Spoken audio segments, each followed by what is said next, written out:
have you talked to anyone that have been in like recent gunfight or battles with drones? So what do they say? It's terrifying. There's just not a lot you can do about it, and you're just dealing with them constantly. Today, we're joined by two members of the business development team at Aeon, a defense technology company developing advanced tactical weapons systems at scale. Christopher "Gus" Jennings is a retired U.S. Army Special Forces Green Beret with 21 years of service, including 12 deployments across 4 military campaigns in the Middle East, Europe, and Asia. Michael Rodriguez is a retired Marine Forces Special Operations Command Marine Raider who contributes deep operational expertise from his distinguished service in the Special Operations community. We need to think better than we have been. And when I say that, not just on the ground guys running and pushing the fight forward into the future, but dudes that have been doing it, like such as Gus and I, coming on board with Aeon and putting our 2 cents into, hey, this is what we saw in the past. Stuff would constantly come down and we're like, what the is this? There's a lot of things on the battlefield that can kill you now. Do you really think in the age of nuclear weapons, we're going to have another world war?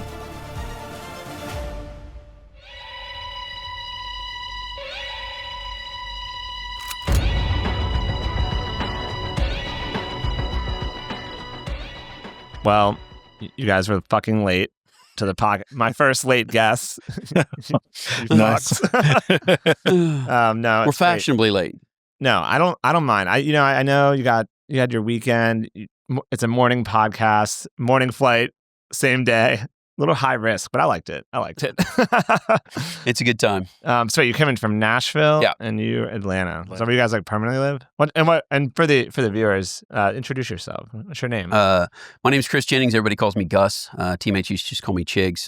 Got the nickname from Saturday Night Live, Will Ferrell's Gus Chiggins. One of my drunken teammates gave it to me, and of all things, it stuck.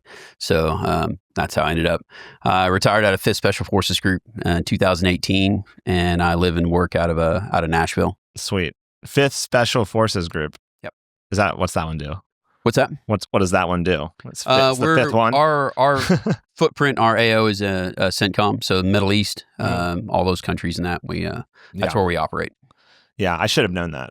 I work in this industry. No, it's totally okay. Everybody always forgets what, and we all end up kind of like blurring the lines anyway. Like when we were in Afghanistan, you would have 7th group guys and 1st group guys and everything, kind of filtered in and out to try and, take some of the load in the mission and that. Do they have like 2, 3, 4, 5, 6, 7? You've got 1st, 3rd, 5th, 7th, and 10th. Oh, they don't like even numbers. No, there used to be more, but like it's just like the divisions, in the Army and that. Some of them deactivated and some of them stayed, and so the ones with history kind of stayed, and some of them deactivated. That makes sense. Yeah. And what about you? Oh, my name's Mike Rodriguez. I go by Rod or the Rod. Gus and Rod. All right, got it. If you put it together, it's God. Fuck yeah. Nice. We came up with that one kind of Johnny on the spot one day. We're like, hey, if you put us together, it's God.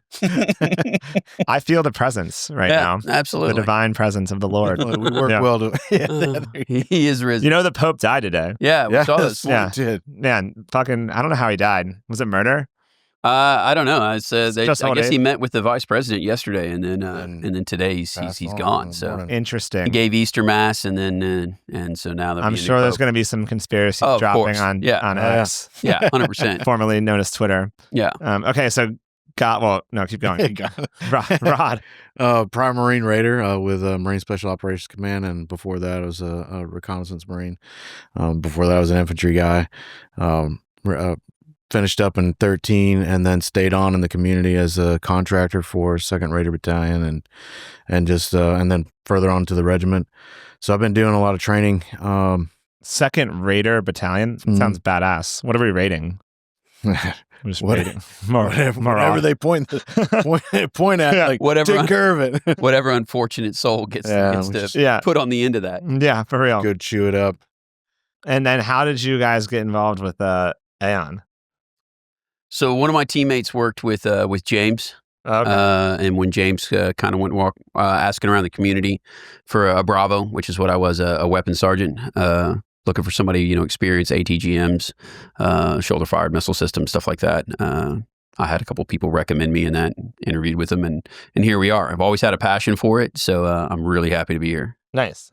Very similar. So through a mutual connection with James. Okay. And so James is the one. Yeah. Yep. I like him. Absolutely. Yeah, He's a good dude.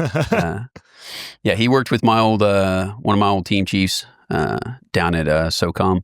Oh yeah, and they were really good friends, and so we kind of put that together. Okay, so yeah, were you ever part of SOCOM? I guess like no. I never left 5th Group the whole time I was up there. Okay. Team life is the best place to be in the world. Like anybody that gets sent anywhere Very else, like you don't want to be there. Yeah. The place to be is on the teams because that's where everything's happening. Yeah. So have you like I'm assuming you've just been in like battle before, right? Yeah. You want to talk about that a little? Like not actual conflict. Like what's it like to like be like under fire? To be under fire? I don't know. I mean, everybody's like different. You can have different people say different stuff.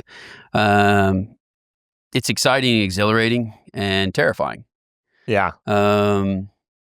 Like being shot at? Yeah. I mean, because you're, especially the first time, first time you get shot at, somebody shoots at you and you realize it, it goes through your head like, hey, some dude just tried to kill me personally, like it wasn't like a random act, like somebody shot at me. But it's also, you get that exhilaration of, and I'm still alive, like I'm still here, so, and some guys get addicted to that and, and then some guys, tweak out a little bit and they can't handle it. It just all depends on, you never really know how someo's going to react until the first time, until the guy's going the first time into combat. And so it's, like I said, it's both exciting and terrifying. Fucking terrifying to me. I mean, I was in the Navy, but not in any sort of conflict. I had a desk job, so I'm not. It doesn't really count. I don't really feel like I'm in the I was in the military because I never went to battle. Well, I mean, everybody does. Yeah. Everybody does their job, and I know everybody says that, but it's like I know cooks that had more. Got into more shit than some of the fucking operators that I know. I know cooks have got Purple Hearts and stuff for the stuff. And like when we were downrange, like we were always short people. Like we never had a full team. We were always short people. So if you were attached to us, it didn't matter what your job was. You could very well find yourself, manning a gun on the back of a truck. Really? Because it was just like, hey, bro, you know how to use this? Sweet, awesome, get there. That's your job now. Okay. And it was just, we all worked as a team, and it was the best life in the world because it was mission focused.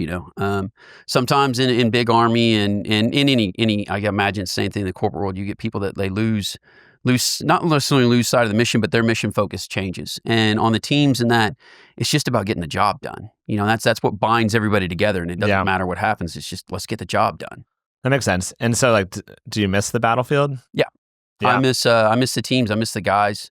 It's like I don't miss the circus, but I miss the clowns.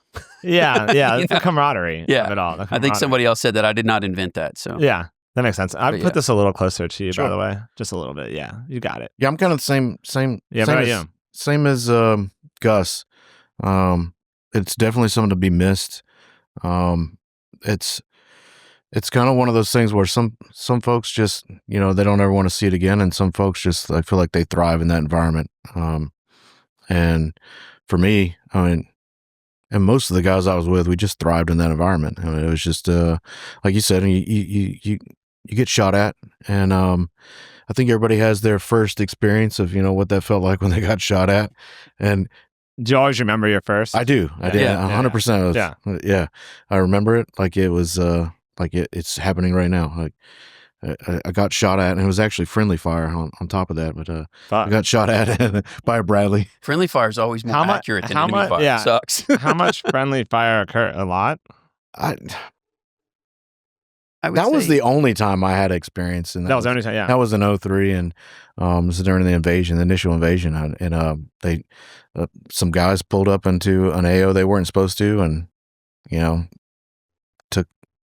took us as the enemy. We took them as the enemy, but we weren't really going to shoot back at a Bradley. We're like, that's something big.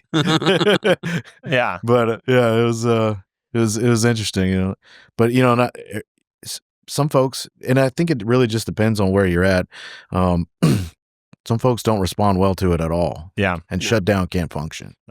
Do they just get him out of the military then? Yeah, I mean, that's after their first deployment. Get him out of the team. Get him out of the team. Yeah, as quickly as possible. You don't know until they actually get it. You have no idea what they're. And I'd never as long as if somebody went under fire, got in a fight, and they couldn't deal with it. It wasn't their cup of tea.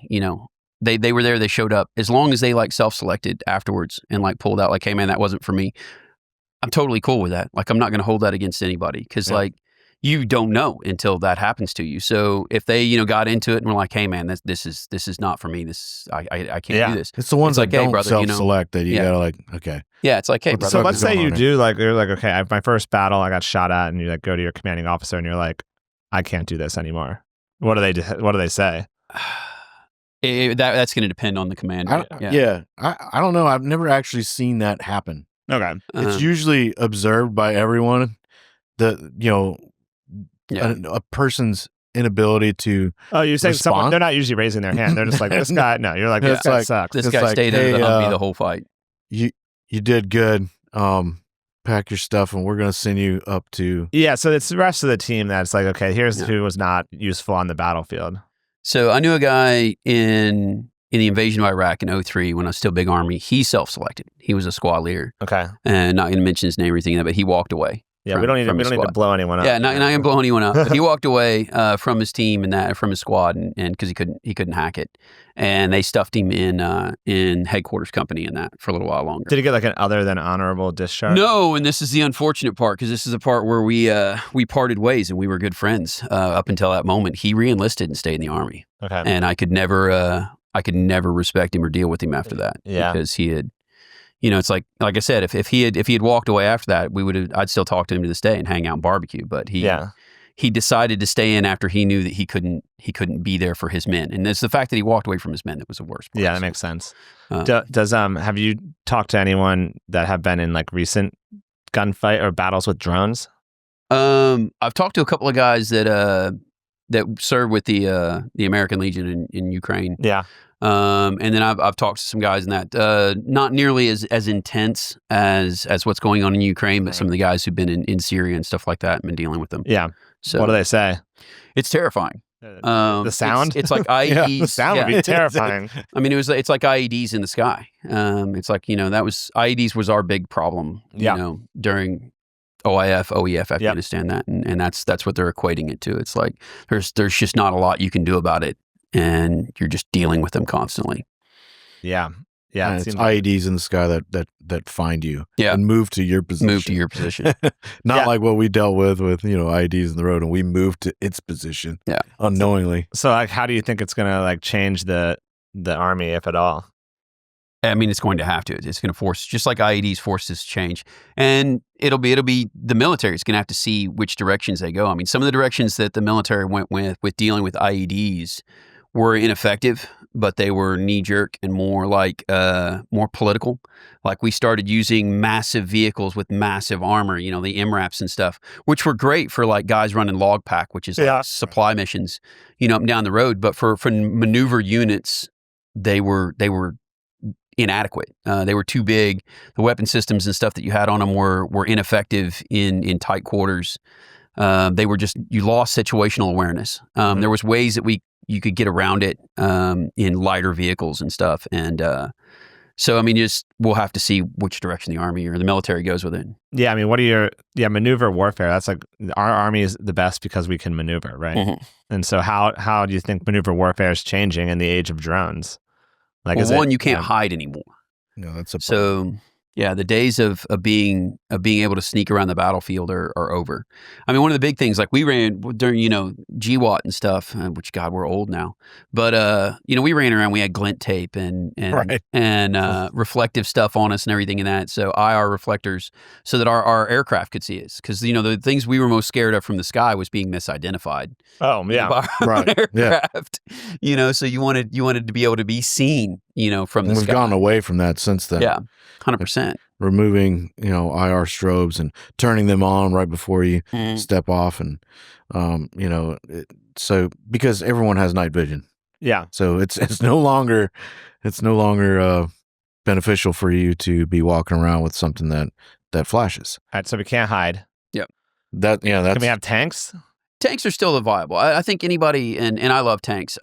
Tankers I like tanks. Yeah, tankers used to get on my nerves because when we were in light units and that, they used to call us crunchies. Yeah. Because that's the Same with that's the the Marine Corps, sound. too. Yeah. They Crunches. said that's the sound that we made when they ran Crunchies? us over. Oh, nice. Yeah. So that would start a bar fight right off. But I love tanks. People that are, it's a knee-jerk thing, people saying, oh, the day of the tank is over. It's Yeah. not. It's just the difference, I think, this is personal opinion of, Of course. Gus Chiggins. That's what we do on podcasts. yeah, We just, is- we just Right. fire is off, that, I bro. mean- like anything. I mean, tanks ran around the battlefield, prior to, up into the Cold War, they were gods. There was very few things that could touch them. Even the earlier ATGMs that we grew up with, like, it was a death sentence to almost use them because you were wire guided or they were Yeah. laser guided, so you had to sit there and hold Track it it. on the tank and track in while you've got 4 or 5 tanks trying to kill you because they know you just fired a missile at them. And so they ran around godlike, and I think this was just their day isn't over, but they got smacked. With reality of, hey, there's a lot of things on the battlefield that can kill you now. Yeah. And so them being able to run around and only fearing artillery and other tanks are over. And aircraft, of course. Aircraft always smoked them. Well, yeah, But- aircraft. Yeah, you need air superiority. Yeah. Just the problem is there's a lot of little things in the sky Mhm. now. The Marine Corps, ironically, has gotten rid of tanks, so they don't no longer have them. They don't really. Well, they're taking the beachhead, Right now, they basically push that money that was going there to better enhance their infantry. Yeah, it certainly sucks to get onto the beach and start getting hit by a bunch of little drones. They said I've been talking Yeah. to them a little. Yeah. Yeah, that's they don't like that right now. They don't like that right now. Yeah. No, I think with the direction of the drones, it's going to be it already is a challenge. We know that from Ukraine, but I mean, you see it in some of the training. But there's a lot of drones being used all the time, so you're just putting another thing between a trigger puller and a trigger pull on the other side. And then when they create another thing to capture that other thing, it's going to wind up being things chasing things until trigger puller and trigger puller wind up back face to face again. I believe it. Yeah. That's exactly kind of how It's how it always ends up. I mean, you see World War One, with the advent, aircraft evolving throughout World War One and the tank coming onto the scene and everything else and all the new technologies. And it's interesting, like if you get deep into the history, I'm a nerd too, Yeah. by the way, when it comes I to love history stuff. But when you before you go into World War II, you've got like dozens of different ideas of how the next war is going to be fought with the technology that's improved from World War One. And that's kind of what you're seeing now. You've got everybody's like seeing what's going on in Ukraine. Yeah. Kind of a test bed, and they're seeing the new technologies as they're emerging in their infant stages, and everybody's trying to figure out what's going to actually work in the next, large conflict between peers. Yeah. And that's we need to think better than we have been. And when I say that, not just on the ground guys running, pushing the fight forward into the future, but dudes that have been doing it, like such as Gus and I, coming on board with Aeon and putting our 2 cents into, hey, this is what we saw in the past. This is what they've been pushing for years. Stuff would constantly come down and we're like, well, what the fuck is this? yeah. Who fucking designed this? Where did you get the insight? Like, or did you use just engineers that had never talked to a warfighter whatsoever? I mean, that stuff is missing from a lot of the weapon systems that are out there. It's like, so with our approach Especially, far as our weapon system that we're developing, Zeus, Zeus it's flooded with warfighter information. Yeah. And thus it has made it, or what it's evolving into is something that will last generations. Yeah. And then it's modular enough to be enhanced, and not just enhanced by like, hey, we did an update, software update, and here's another 10 grand on top of what we charge you for this system. It's legit updates. Yeah. Like legit that actually brings value to the warfighter, on the other side of a door or on the other side of a wall. Yeah, that makes sense. Yeah. Myself and just about anyone I ever talked to, and that it's a firm believer that if you give U.S. military soldiers, you give U.S. soldiers options, and they will find a way to win. It's what's always made us amazing is guys on the ground adapting and taking the next, taking that next step. Like everybody says, I always use that Normandy, example. Had an American commander been in charge of 2nd SS Panzer Division, sitting at Calais, we would have got wiped off the beaches. But because he would have never sat, he would have maneuvered. He would have attacked. He would have gotten something done, because that's what we do as a fighting force. We get it done. And where other forces, they wait for orders. And so that's you give the American soldier the ability to think and adapt and give him options. He will find a way to win. I want to go back to what you said on you said it'll just end up being back soldiers fighting on gunners on gunners again. It's just always it always ends up that way. It always ends up that way. Yeah, that's the other thing, like you see in history, like after every major war, they're like, oh, this was the last infantry war. World War I, this is the last infantry war. It's going to be tanks and that. And after World War II, they're saying it again. They're saying it again. And after World War II, they were like, oh, it's all going to be strategic nukes and aircraft. But do you really think in the age of nuclear weapons, we're going to have another world war? Like, I think that's happening. Possibly. Is it possible? You're a history guy, though. But like if just think about if U.S. and China go to war. Like at some point, whoever's losing, someone's just going to nuke the other one. And honestly, kill each other. I don't think that China or the U.S. ever takes the step of nuking Beijing or Washington, but what terrifies me. Why not? Because then it's going to be a total retaliation. I know. We have the ability. End of days. So what scares me when it comes to nuclear weapons is not like if they're going to fire one on LA. What scares me is them using a nuclear weapon on a carrier task force group in the middle of the Pacific Ocean. Or like a hypersonic. No, I mean, not even a hypersonic. You could use whatever you wanted to. You once again, it's a nuclear weapon. You don't have to hit them. You just got to get close. Right. So these big, carrier groups, everything else, you can't hide them anymore from space. You can't hide them from the satellites. You can't hide these massive ships. So what happens if they use a nuclear weapon against a carrier group in the Pacific? Are we going to be willing to end the world because they attacked a military target in the middle of the ocean? Yeah. How's the rest of the world going to feel about that? That's the scary one. And sorry. No worries. No, that's a good point. I was saying okay, but imagine a hypothetical scenario where we're in a World War III and we're losing. Like we're 3 years into it. It's a 5-year war. We're losing. What do you think? We're just going to be like, fuck this. Let's just end the world. Or would we rather just lose? Yeah. I mean, would we lose the United States? Probably not. I think we would press the button if we were going to lose our own home territory. Like if we were pushed back to the Mississippi River, I think we'd press the button. I think anybody does. I think if China or any other country was getting ready to lose their entire nation, if we were just losing a war and, had to come to a peace agreement, then no, I don't think we would do it. I mean, a good example is like World War II. The Germans, the British, everybody in the entirety of World War II had massive chemical weapon stockpiles. Nobody used them. Yeah. After World War I, nobody used the chemical weapon systems that they had in World War II. So you think like even all the way to the end. You think that just like we're all honorable? We're not going to do it. We're honorable. I don't know about honorable, but I think when you come down there's a scumbag out there. There's definitely a scumbag out there.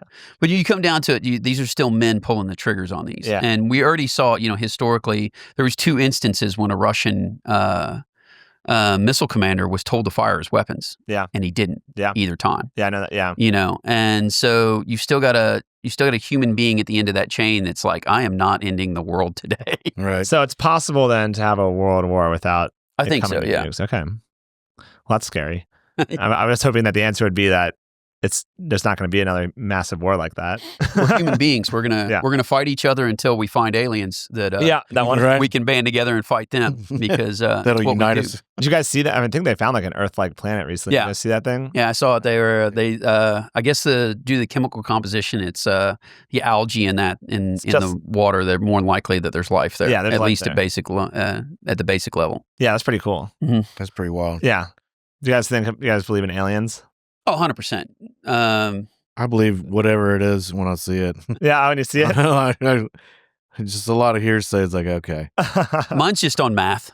Yeah. The sheer volume of planets and that in the universe, there has to be, even if it's like the minute decimal percentage of them have the ability to support life and a minute decimal percentage of that have life, then there's still like millions of planets with life. So yeah. So no, I think there's probably alien life out there. Dude, definitely. What about have you ever studied I was just watching, this is actually great. I was just watching last night the Joe Rogan with Mel Gibson on. I haven't seen that one yet. Hilarious episode. Mel Gibson's great. They're talking about Apocalyptico or whatever. Oh yeah, Good movie. With the Mayan civilizations or whatever. And it's like, apparently the premise was that he really wanted a movie where it would end with like the British showing up or the Columbus showing up. Yeah. Yep. And then it frames the whole time. It's like a twist almost. It's like this is actually, now I know what time it's set in because it's like kind of vague. Yeah. It is. Yeah, that's the point. You see the conquistadors come on the the beach. Spanish show up and come okay. And you're like, whoa, it's this part of the, it's this. Yeah. Yeah, that was like his, I found that interesting how he. It kind of gave almost a like, not an apocalyptic feeling to it because you knew what was coming, when the Spanish landed. And it also came almost as a reckoning, I mean, there was, this will probably get me like blacklisted or whatever else now. But there was some pretty horrible shit going on. I mean, I've said so much shit on this podcast that no one's got. I mean, and I get a lot of viewers. The Spanish did a lot of horrible shit, but the Mayan and the Aztecs were doing a lot of horrible shit themselves, Yeah. with human sacrifices and all kinds of stuff in that. So it was a meeting of two, two forces that were pretty brutal. The world was a brutal place at the time. The world is still a brutal place. I mean, we wiped out that civilization basically. So like now our civilization is more connected than ever. There's probably there's still like some Aboriginal tribes on islands, 100%. right? I mean, you go to places like Afghanistan and you get off the beaten path, you're going to run into people who are very, very centuries behind. Yeah. And should we go wipe them out or like? I would go wipe them out. I mean, I got bloodlust now. As far as no, man. I mean, they're not bothering anybody. They're up there in the mountains. I mean, that's true. Even when we were fighting over there, like half the time, reporter one day, stay the hell away from the ring road, and we'll leave you alone. Dude, some reporter someday is gonna like come back and watch all my podcasts after our company's like really big and be like, he just said he should wipe out all these civilizations. It's like, listen to the whole thing, No. No. I think we're interconnected, but I think it's one of the things that like you run into issue with like Americans is because we're a multicultural country. Yeah. But we're one culture. We're still Americans. Like, you're an American of Afghan descent or American of Chinese descent or whatever. You're still American. Yeah. So Americans tend to think that just because they know someone of that descent, that they know that culture, or they know those people, and everybody in the world all thinks the same, and it's just not true. It's not Cultures are very different, and I'll probably get stabbed for this too, but not all cultures are equal. I mean, there's some cultures that still do some pretty horrible shit, and they probably think we do some horrible shit, and but whatever. Like the Tibetan monks, have you seen what they do? I was like watching that movie, like they like make the kids like make these like elaborate sand paintings, and then they blow them out, and they just do that for like hours on end. What the fuck? It's like that's all they do all day. That's terrible. It's like torture. I don't know what kind of lessons they're trying to teach. It is their culture. They're not. I think the culture lines are I don't think the Chinese like the Tibetan monks, right? I think they're gonna take. Oh, the Chinese traditionally, the CCP, the Chinese Communist Party, have traditionally not gotten along with any religion. Yeah. So. Yeah, they're like, and this one especially, they're like watching them do these sandcastle paintings. Yeah. Right. We just talked shit about the CCP, so there goes your listing on YouTube. Oh yeah. No, I don't know if that is that even true. I feel like I've done that before. I don't know. Already. There's they seem to get pretty upset. So I like to think of a future world where like people are archaeologists of the next human race are like looking back at our like civilization that we wiped out, like, and then like we wipe ourselves out with nukes. And then like another million years go by and humans come back through evolution again, like the earth heals itself. Mm-hmm. What do you guys think about that? That could happen. I mean, that would be interesting. I mean, you've seen like Göbekli Tepe and that in Turkey and all that. Tepe. Yeah, and that's super cool. And I guess at some point in time, they know that we got down to like, 9 to 10,000 human beings left on Earth due to some kind of disaster because like they know it through our genetic like bottleneck. Yeah. So I mean, that's crazy. It's cool to think about. Yeah, when you think about like what would they think of us today based on the information that they have. Yeah, and in the tech age, I mean, how much information are we actually going to leave behind in that situation? They would probably know more about us from the 1950s. There's a TV show. It's kind of similar. It's called Silo. Oh, okay. Oh, yeah, Silo. I haven't seen that. I've watched that. It's kind of similar. I've watched that. They're all like in the silo. Yeah, they're all in the silo, and they hear and they find artifacts. They call them artifacts. It's like a Pez dispenser. Yeah, like I was like, oh, this is cool, man. The dude found a light bright, I don't know. It's but yeah, it's kind of what you're talking about. Who's that chick? And she's hot. Rebecca Ferguson, I think. Yeah, maybe. Yeah, I like that. Yeah, I haven't seen that one. I'm gonna have to check that out. I love it's pretty cool apocalyptic movies. Yeah, it's pretty cool. Yeah, it's pretty good. I think season 1 was great. Season 1 was definitely good. Season 2, it's okay. It's a little slow. That's just what happens, I think, sometimes. That like the I don't know if you guys are around for like, you guys used to watch Lost, Have you ever seen that Yeah, show? oh yeah. Then the writer's strike happened in the middle of it, and it just got so bad. Yeah. Yeah, The first 3 seasons of Lost are like the 3 best episodes of seasons of television ever for me. But then the next 3 seasons were horrible because the writer's strike, like, right. and they never came back. So I was stationed in Hawaii when they were filming that, and when it first came out, it's a North Shore Beach. I cannot remember Kiana Point or whatever. It's there used to be an Army airfield up there, but the whole beach. So they just had this fuselage of this, airplane laying there on the beach, and we're all like going up there to go swim and stuff, and it was like, what the hell is going on? Did this like float up? What's going on? So, and then like a year later, Lost came out, but we were deployed a lot during that time. They filmed it like a bunch. They filmed yeah. it like on Maui, right? No, it was on Oahu. On well, I don't Oahu. know, like the jungle scenes and that probably were Maui or someplace else, but the beach scene with the aircraft that was on Oahu. That was on Oahu. Yeah. That was a wild opening scene. That was a wild. It was a wild series. Mm-hmm. I mean, the imagination there was probably one of my favorites. Dude, I love. Yeah, it was so good. It was really good. Jack, Kate, Sawyer. You Yeah. got the bald guy. Who's the bald guy? Oh yeah, man. Oh, I know who you're talking about. Yeah. Locke. Yeah. I liked him. Yeah. Dude, they had some really good character development there. Like They did. Like, so yeah. like an episode, they'd spend like an on episode the whole character. Yeah. just on that character. Yeah. And Michelle Rodriguez was on it, right? Emerald, and then yeah. she got a DUI or something. She like and landed then- on the other part of the island, right? Yeah. There was like another Yeah. part of the plane. And she Yeah. was like, they had a little bit of a warring tribe situation for a little bit. It was a cool show. Mhm. Yeah. I kept wanting to know, like, what's in the hatch? Like, Oh, dude. what's in the hatch? Like when it first started. I need to go back and watch that. Oh, when they get the hatch in season 2 and they're like Yeah. there's a guy in there. Yeah. What's his name? I forget that guy. Desmond. Desmond. Yeah. Yeah, Desmond. Yeah, we remember, dude, because it was such a good show. I It haven't was seen it in good. years, but we remember it all. Yeah. What else is like that these days? Is there anything good? Last of Us? I mean, The Last of Us is pretty good. I haven't seen the new season The Last yet. of Us. I know what you're talking The about. zombie one? Yeah. You had Walking Dead and stuff like that. People got really into that. I really like that Pedro Pascal guy. Or Oh yeah, whatever. Pedro Pascal. Yeah, But- because he does like The Mandalorian. He was amazing in Game of Thrones. Yeah. Yeah. But I'm sad that he's like that he did Gladiator too. I can't watch Gladiator. I haven't seen it I can't yet. watch it. Yeah. No, I won't watch I it. can't. I'm with you. Even though Pedro Pascal's cool. Yeah. I saw the previews to it, and I was like, it's just not for me. It's yeah, It doesn't It's like make sense. redoing Roadhouse. They just I say, redid yeah. Roadhouse. Yeah. I haven't seen it. Won't see it. I do that with It's- some movies, man. you know, you like just- like on the sequels, like I won't watch the sequels if the first movie is so damn good, Yeah. I get scared they're going to screw it up. So I'm just like, Yeah. I'm not going to watch. So like, this is going to sound crazy. I've only ever seen the first John Wick Oh yeah. No, I believe it. because it was so good. I was like, man, I don't want to, and everybody's like, no, the sequels are great too. And I'm like, they probably are, but I'm just going to leave it with that, beautiful Like first for movie. example, like Taken.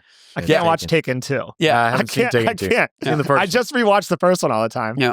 And it's Boondock Saints was absolutely, yeah, but amazing first movie. didn't see the second one. Yeah, I haven't seen it either. It's like that was another one of those movies, and everybody's like, "Oh, you probably like lucked out by not watching the second one because it kind of sucks." Yeah, like unless it's made for like supposed to be 2 movies, like Kill Bill Volume Yeah. 1 and 2. Yeah. Like it's meant to be.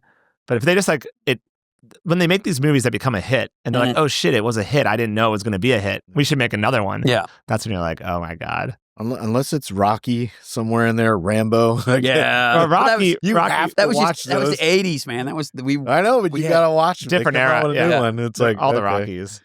some of them you go back and watch now, though, man. They're like a little hard to I know. watch. You're like, It's still. it was so awesome when we were young, though. Like probably the worst remake that I ever saw that like crushed my soul was Red Dawn. Oh, Red Dawn was shit. bad, and Yeah, Yeah. that's another remake. it's like, um, and they had a great cast in it too, and it still sucked so bad. Like North Koreans, really. Point Break. Starving people. Point Point Break. They redid Oh Point yeah, Break. that was Point bad Break. too. Fucking terrible. I was like, what the fuck is this? Yeah, redoing Point Break was the best. Point Break was already perfect. It was. It's one of It was the greatest great. movies ever. Yeah, Like, just awesome actors like throughout, and then some cameos from Flea from Red Hot Chili Oh, yeah. Peppers. Oh, Like, I fuck mean, yeah. it was just and there was just This that is good. certain movies like that. It's like, why did you remake this? What was the purpose in remaking? and they like, fucked it up fucking when they Point Break. remade it. I mean, Like Yeah. you're not going to get any better. Like you said, Keanu Reeves, Patrick Swayze. Yeah, Keanu Reeves, fucking- Swayze. Like this is not going to get better. well, again, that's what they did with Roadhouse too. They yeah. I mean, Patrick Swayze's dead. I get it, but Yeah. you don't try to replace him with No, Jake Gyllenhaal. yeah. No way. You got Sam Elliott in there too. You got Patrick Swayze and Sam Elliott. exactly, yeah, Fucking- Sam they're Elliott. kicking people's asses and in a bar. Fuck. Didn't they? There's a new Swayze now. Isn't there another Swayze? Like his son? I don't know. I haven't heard. Oh, Okay, yeah. I think they're trying to groom a new one, so maybe they'll do some remakes. Maybe. great. Maybe. I know like Clint Eastwood's son like apparently looks just like him. He does. So, He does. Nice. but I haven't seen him really in anything, so I don't know. Man, Clint He's Eastwood. actually in a lot of stuff. Did you watch Gran Torino? Yeah, Yeah. he's in Gran Yeah, Gran Torino was a great movie. So good. His Yeah. son is in Gran Torino. yeah. He He rarely chews makes his like, ass out for not protecting this girl he's walking down the street. I never, Pretty funny. Yeah, it's fucking like hitting the curve, missing the curve, the baseball movie with Trouble with the Curve. Trouble with the Curve. That's a good movie. That's a great movie. Great Yeah. movie. Yeah. Oh man. So like on deployment, do you have time to watch movies? Yes. What's the good do you have like go-to movies on You just You binge just watch. binge watch shit because you get downtime. Like everybody talks about it. Like they're never going to make an accurate war movie where you're like, because like 90% of your time is just trying to figure out shit to do. I mean, other than like you've got shit to do, but it's just like, yeah. like you're just like, it's just boredom. When you have downtime, it's depending on your op tempo. I'm like, Yeah. when we had downtime, like it was, people really didn't do nothing. It was like, man, I just want to unplug. Yeah. And then, in a couple of days, we're gonna start packing back up, start going out, start dry firing, start. doing some But you have rehearsal. time to you watch the movies. But But if you're going 7 days, if you're going out for 7 days and every day is kinetic, so when you come back and you think, well, I got like 3 or 4 days where I don't have to do anything. Yeah. You just binge watch stuff. it's different than like a Navy deployment because like maybe the Navy's not really like in battle the whole time, but you have to stand watch. Okay. So you're just Well, like, so if in like on a submarine, it's broken into like 3 8-hour shifts. So you're just on every 16 hours off, 8 hours on Oh, that's a lot of time. for like forever until until the deployment's over. Yeah. So you don't get like the same like multiple days of downtime. So you just stand watch every third shift. So we had like especially like during GWAT, sucks. we had like Game of Right, Thrones it's like going came through the out. Suez. Yeah, all these like amazing series that came out. We watched them as with like the team would get together, like we'd be like, hey man, movie night, and then everybody would get together and we would like make popcorn if we had it or something. Yeah. Something else, whatever kind of like junk food we could scrounge together and like sit Shitty around. wine. Yeah. Yeah. Shitty wine and Trying to fucking ferment if we were near a German unit, we'd get some fucking alcohol that we weren't supposed to have and we'd drink a couple beers and watch movies and be obnoxious. We watched the shit out of Archer, that cartoon. Oh, dude, Archer. Like, so I funny. think we could Archer I is think good. there was a deployment where we could speak to each other in nothing but fucking Archer quotes. For like one of my teammates' kid is named Archer now. No, Anna. Shit, yeah. This is how you get ants. Like, and the number of times like heard that shit like on the objective, dude. Like somebody would be looking at him like, dude, this is how you get ants. Yeah.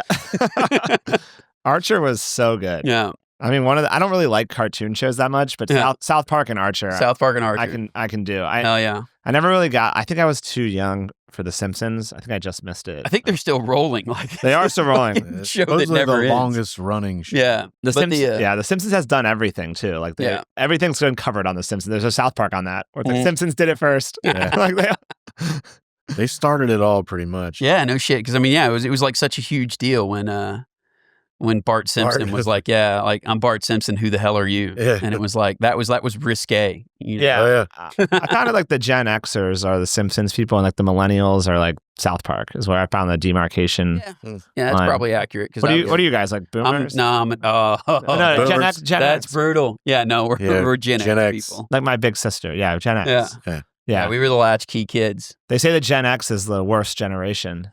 You know that? Because they never had anyone in the White House. That might be possible. Oh, no, yeah, Obama's yeah. a boomer. Yeah, So Gen X tried to claim Obama. But yeah. he was a boomer. We were we were one of the smallest generations. Like Yeah. we had the boomers were huge above us, and the millennials were huge coming after us. So like the markets Oh, you're making excuses. style, nothing was ever tailored to us.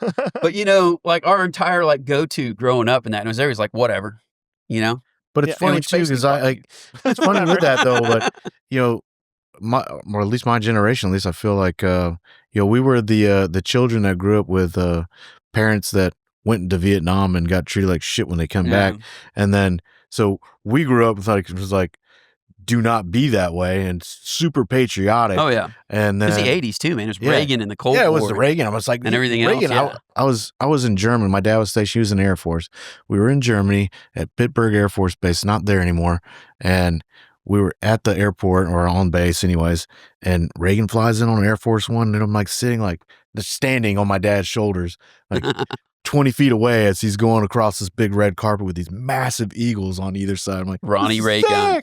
Ronnie Reagan. Ronnie Reagan. Yeah, Ronnie it was Reagan. wild. It was like 85 or 84. That's what we grew up. Like I try to tell, like, because, you know, my kids are Gen Z and that, but, you know, I had millennials that worked for me and millennials in the service. I always try to explain to them because they'd be like, oh, boomer this, boomer that. I was like, bro, you don't know what it was like to have to deal with boomers when boomers still thought they were hippies. Oh, yeah. Like when we were growing up, boomers still thought they were hippies and they wanted to have this group hug for everything. And they were like the fakest, like, Yeah. we love you moments in the world. And they were like doing like hippie shit, like dropping acid and stuff. Oh, yeah. Yeah. And then, well, then in the 80s, they just started doing a lot of coke and became, you know, hippies became yuppies and, you know. They switched. They switched from the 70s Well, that's the problem acid to the coke from the 80s. The problem with DC, it's full of boomers and fucking hippies.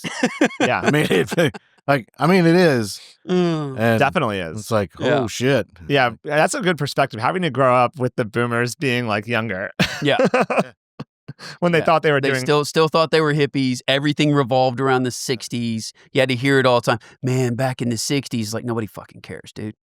Yeah. Nobody cares that I was protesting the wars. Like you were going to a giant party. Yeah. Like if there wouldn't have been girls there, you wouldn't have been protesting. We could thank the boomers for getting like all the drugs gone illegal. They had to change all the laws, right? Yeah. Like they were doing too many drugs. Now they're trying to like take them off the drug, like what's it called? Like the exemption. list? Oh, the Schedule remember- one. yeah, Schedule yeah, one. yeah, Yeah, they're shit trying. like Yeah, that, like getting weed off there and stuff. The boomers ruined everything, and they probably still are. Like if you think about it, all the rising debt, all the debt we have, they Yeah. spent all that money. All Oh, these yeah. boomers just ruining everything for us. Oh. Yeah, That's fine. You know, we'll pay it all back. I'm Yeah, sure. well, we'll I'm get it sure. done. We just got to be super productive. Got to make our companies really productive. Just like U.S. soldiers, you know, fucking, you give the American worker give him options, give him free reign to do shit, and Americans will get it done. Yeah. Yeah. You know, I have They will. total faith in my people, and we will get it done.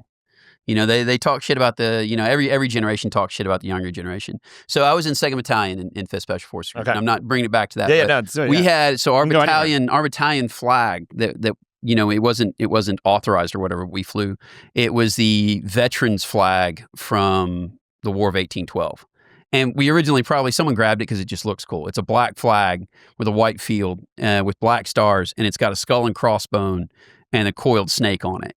And so it's just a really cool looking flag. But Wait, where did you find it? it's just historically, Okay. you know, they found it. And so we started using it as our battalion flag, and guys still probably run around with it today and that. And we had them made up. We wore them on our kit when we weren't supposed to and everything else. But, and I went there with this because that unit was formed in 1812 from veterans of the Revolutionary War because they said that the younger generation was soft and too weak to fight the next war. So they had to come out of retirement and show the young, you know, whippersnapper Oh, yeah. how to get it done. So it's like every generation looks at the younger generation and they're like, oh, they're weak. They're, you know, they're soft and everything else. But I mean, these kids grew up, you know, the millennial kids and the Gen Z kids, they grew up hard too. I mean, they had a whole different like spectrum of shit that they had to deal with. So I got total faith in them too to carry on, you know, the legacy of the country. Yeah. That got me really pumped up. that was like super optimistic. We got to be, you know, I mean, we're Americans. That's what we do. We find a way. We were talking about that on the way here. Like we find a way to win. Find a way to get it done. You know, we will get it done. Yeah. And In the midst of this trade war, we're going to get it done. We're going to get it done. Yeah. You know, it's going to happen. What do we have to do? We'll get it done. I I got faith in my people. Me and my head pushing people out of the fucking way, but we'll get it fucking done. Yeah. Yeah. We got to push them. Yeah. Some people might need to go out of the way. Right. But that's fine. Yeah, lead, follower, get the fuck out of the way. It's like, it's time. It's just like when you're out on deployment, some people couldn't be there. You tell them they had to go. Yeah. Yeah. You just identify those people and we move them out. Mhm. We got to get it done though. Yeah. Absolutely. And it's kind of one of those things where I know I'm going to fuck it up, but you know, people always talk about doing hard stuff until it's time to do hard stuff, and then they just fucking naturally self-select. Oh, and yeah. step the fuck aside, and then the real fucking people show up and like get the shit done. Yeah. And that's I'm with Gus on this. I mean, I think the generation here that's leading the charge right now it's going to do just fine. Yeah. I think they're great. I mean, I've seen it. Spending time as a trainer, instructor trainer, I'm looking at these guys and they're fucking smart. Yeah. I mean, they're smart. They're smart. sometimes I'm kind of jealous because I'm like, no, you should be doing it this way because it's fucking hard. It's like, but this is efficient. Yeah. You're smarter than I am. The physical fitness. But yeah, they're smart. They're smart, intelligent people, and they have access to information that we didn't have access. So we had to learn the hard fucking way, write the shit down, and that's really the shit that they're going off of now, and they just have it at their fingertips, which is fucking awesome. Yeah. I mean, where the military's gone to with like physical fitness, like the ability for guys to know about nutrition, know about how to work out properly. Like it was one of the things that like drove me crazy because like back then when we came in, back in the Stone Ages, it was all about like making your life suck. That's going to make you hard. This is going to make you tough. And you had like dumb shit. And later on, when I was in SF and that, and like callous, like just like humping. Well, like you would go down the road and you see a fucking infantry squad with a telephone pole on their shoulder, running down the damn road, and it's like, well, there's knees, back injuries, shoulder injuries, everything else. It's like, why are you doing? Are they shit? fixing? Have they fixed all that? Yeah, I mean, they've definitely gone a long way towards. I mean, I'm sure that shit still happens somewhat. It absolutely still happens. Yeah, in some of the dumber corners and that of the military and that, but oh my god, it's like they've got like in group and like they've got real strength trainers and stuff like that, and to people to talk about diet and people to talk about fitness. And you're seeing kids now, like if you just look at pictures, I mean, we were fit. I mean, because we're not that old, but like you can see like the physical pictures difference of what guys looked like, before and what we got through a lot on hate and fucking nicotine. I did, yeah. Hate and nicotine. We sure did. Yeah, but they should do with all the modern like workouts and stuff. Yeah. Like they should make the army. The education is really what's driving it now, and like the education, the teaching, to do this way because it's smart, and then the why behind it. So whereas before it's like, why am I carrying this log? It's like, well, because I fucking said so. Yeah. Instead of like, hey, we're going to carry this log at some point, but before we do that, we're going to do this activity here that will prep us for doing that. So it's all like not pre-workout. I'm trying. I can't find the. Yeah, it's all can't right. figure out the word. Anyways, but yeah, it's you're prepping the battlefield. You're prepping your body, like because we were getting broke halfway through the GWAT, and then somebody got smart and said, hey, we need to get some trainers to come out here and actually teach people how to preserve their bodies and make them stronger longer by working little tiny muscles here in your knee and your shoulder. Yeah, because like obviously the goal of PT shouldn't be to like just do like dumb calisthenic training. Right, because it winds up putting people at the aid station, and then you're taking a guy out of the fight. You're losing guys. Yeah, you're losing guys. But yeah, even me in like ROTC, I always thought the workouts were dumb. Like at Penn State, like when I was there, like we'd wake up at 7 a.m. or whatever, or 6 a.m. and like go work out. But the workouts, they were like kind of dumb, I thought. It's like I do think like push-ups on the track field or whatever, and then run around the track. I don't know. I do think that there's definitely a learning, something to be gained from doing dumb shit. Yeah. And I would hope that it would make somebody better down the road. Like if I'm doing this dumb workout just because I'm like, okay, this is a dumb workout. Yeah.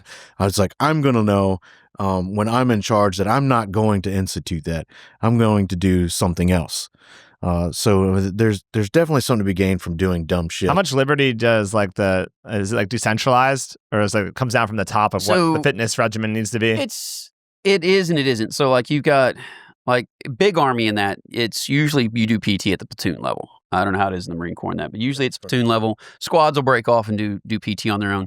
In group in that it's at the team level. Like we never did like we maybe did one like group run for some ungodly reason.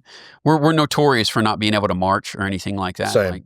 Like, yeah, because we don't do that kind of shit. But yeah, at the team level it's team PT. And a lot of the time, it's just on you. Like you're required to, hey, you will maintain your fitness. You're a professional. But that's the guy that you want. Yeah, but you want somebody that's taking care of themselves. They're constantly trying to keep themselves in shape or getting better. Yeah. Not just physical fitness, but in marksmanship. They shoot on their own time. Yeah. They always playing with their gear. They're constantly trying to be masters of the craft and everything. Why would anyone march anymore? Really though, I don't know. I think they do it. Yeah, it's parades like parades and ceremonies, and they say it builds like teamwork and stuff. You always see the like North Koreans videos of them marching or whatever. You're like, what the fuck are these guys? You see that shit like every time they do that. Like I brought that up because it looks terrible.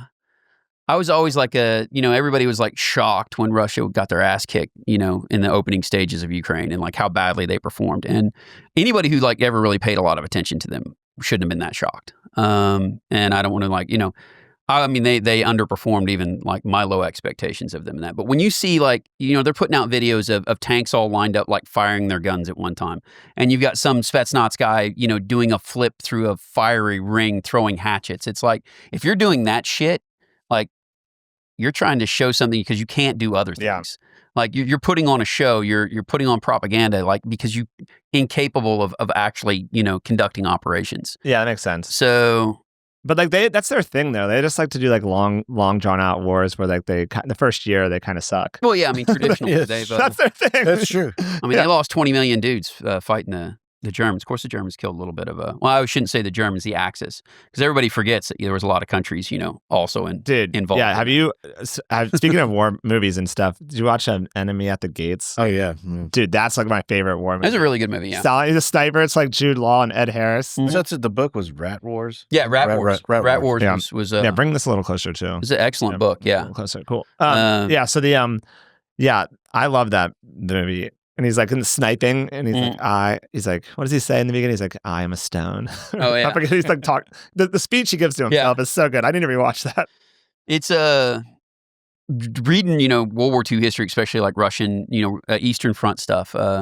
It's always great. You also have to like try and like peel back the layers because so much of it, so much of it was Soviet propaganda and was German propaganda, and trying to find out, the actual truth of what was going on. I don't know how accurate Enemy at the Gates was, but I mean, it happened, but it was definitely. I mean, the movie was a dramatic portrayal of a dramatic portrayal. By when they were giving the Russians like one rifle for 2 soldiers in the beginning. Historically, I don't know. One guy had ammo. Yeah. At the beginning of the movie, one guy got the ammo and one guy got the rifle. Historically, that I don't think they've ever proved that happened during World War II, but it did happen during World War I with the Russians. They truly actually did that during World War I. Just sent bodies out. With nothing. And it was just because they just didn't have enough rifles and stuff. But World War II, I don't think they actually ever. There's no like legitimate source of that happening, but it was a good theatrical representation. Yeah, it was good. Yeah. Of the situation that they were in. They were sending in troops, that were untrained or poorly trained or poorly equipped. And it was Stalingrad. Stalingrad was just an amazing meat grinder. Stalingrad, but they're kind of notorious for that. I mean, fast forward to not a major war, but Chernobyl. Yeah. I mean, you watch they're still driving the propaganda machine while they're trying to deal with this casualty. Yeah. And they're just throwing people unknowingly, like, hey, you're just going to go over here and you're going to look for dead animals. Meanwhile, you're just going to walk around all this radiation. Yeah. The Russian propaganda machine has always been like pretty impressive because like they had an entire department for nothing but the promotion of the T-34 tank, the World War II T-34 tank, clear up into the early 2000s. Like, after they weren't even selling it or doing anything with it. It was just literally to like promote it as the greatest tank, ever. The tank that won World War II. And it wasn't a bad tank. The ones they produced during World War II were trash, but that was due more to production and actual assembly, not the design itself. The post-war ones were a lot better and some of the pre-war ones good, but like they hardened their steel to, and we're going down a steel. Right. Their turrets would shatter instead of a hole getting punched. With Stalingrad, is there like a Stalingrad type city that's entrenched right now in the Ukraine war? I mean, you had Avdiivka, you had, early in the war, you had Mariupol. I don't know if you pronounce that the Ukrainian way or the Greek way or however you want to. Or like, is it just more like in the field, like an entrenched battle line? Like away there's still like hard points now, I guess you would say, but I don't think there's any cities that are still like humans are living in, like Stalingrad, because Stalingrad was such a huge tragedy because you had civilians living in there. You still had civilians trapped in the city, just like up in Leningrad was probably just as bad, where they were. Oh, you're saying that these are all like evacuated cities. Yeah, most of the cities at the front now in Ukraine, there's very few civilians still.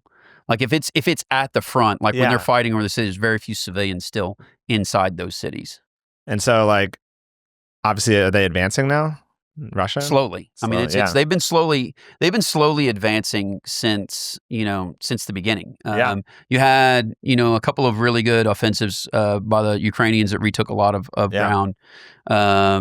but they're slowly grinding away, and it's what they do. That's their thing. Yeah. They're not very good at it. They'll keep doing it. Yeah, and the Ukrainians, I mean, they pushed into Kursk and that in that area to try and hit them where they weren't strong at. Yeah. I mean, that's what you do.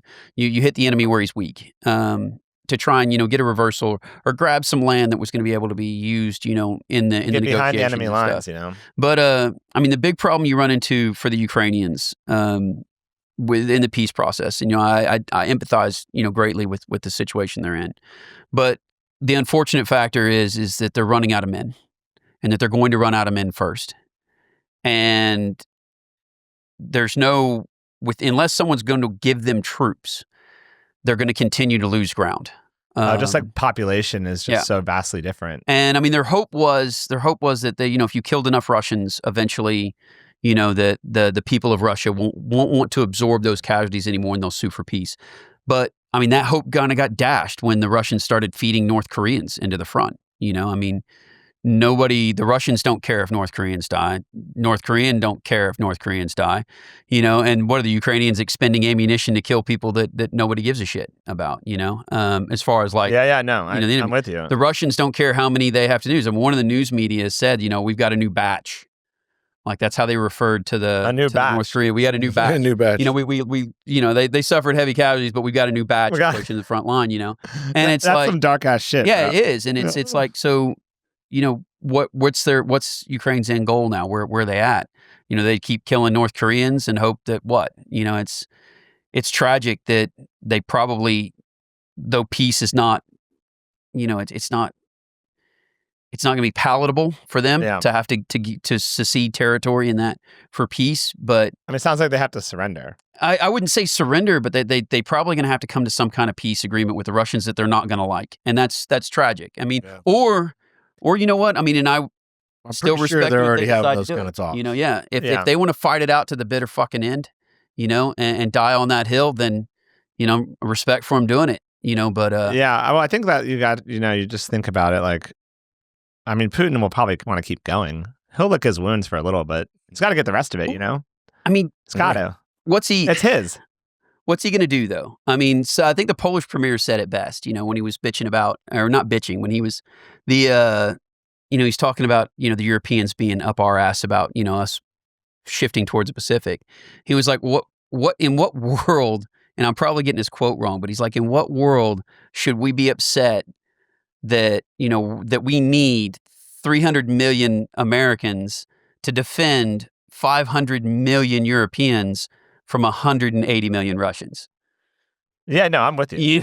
It's like, I mean, the Europeans they're finally, I think, maybe starting to mobilize and getting their material and their military industrial complex. They mobilize up, and I mean, the French never let theirs atrophy as much as some of the other countries did. Yeah. So they've still got a fighting force. I mean, there. Zelensky's got to try to get some European troops. That's what he's got to try to do. And that brings in a whole like that. I don't know. I mean, we're talking about a really complicated subject here. That's I don't know. We don't know it. No, but on podcasts you pontificate. Yeah, I don't know shit about this. To be clear, but that's what you do here. Yeah, that's what Joe Rogan. That's what he always says. He's like, dude, I can't believe people are taking this seriously. Yeah, he's like, I am retarded. I mean, the Poles would love. He's like, I'm a comedian. He always says that. He's like, I'm a comedian. Why are they listening to me? But then people are like, it's dangerous to platform people. They yell at him because he's like famous now for this, and like he brings on people and lets them like talk whatever they want to talk about, and people listen and take it as truth. So that's why people hate him. But like we're much smaller, so we can say whatever we want. Once again, me and him were always talking about how optimistic we are about our people. If your ideas are good, you're going to win. In America, I trust the American people to sort through like the idea that somebody needs to be silenced because you're scared of what they have to say. Yeah. Right. Well, then your message sucks. Yeah. Your idea, if it's like eventually false or bad or wrong, will get crushed. Yeah, it's going to get crushed. Yeah. I'm not worried about misinformation as much as other people.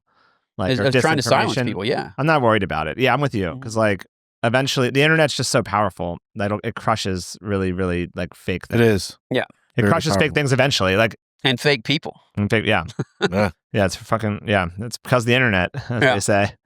You'd think the internet would have been more like better at homogenizing the cultures of the different world, like part of our worlds, but it really hasn't though, I guess. Because I think back to our civilization talk. It's less regulated here than it is, say, in the EU.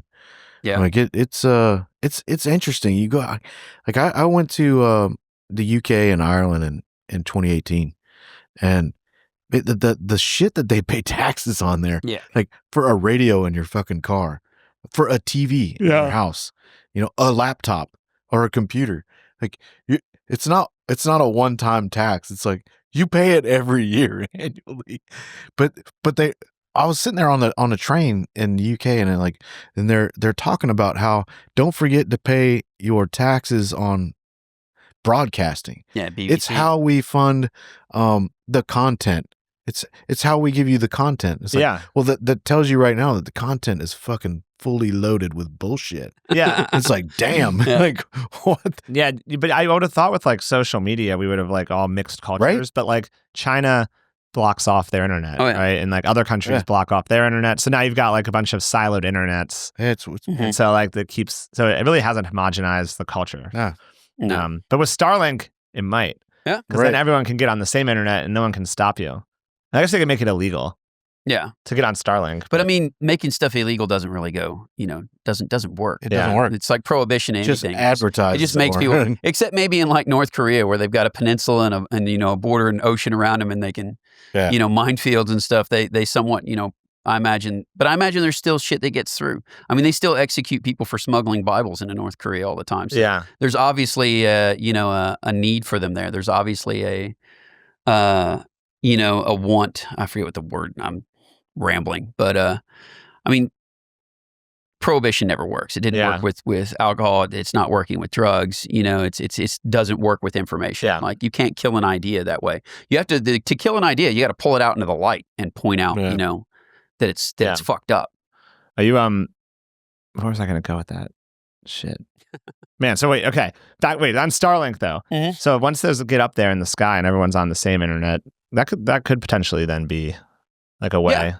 But I think if everybody being able to share ideas is always a good way to. Yeah, I remember now. I was like, I lost it right there for a second.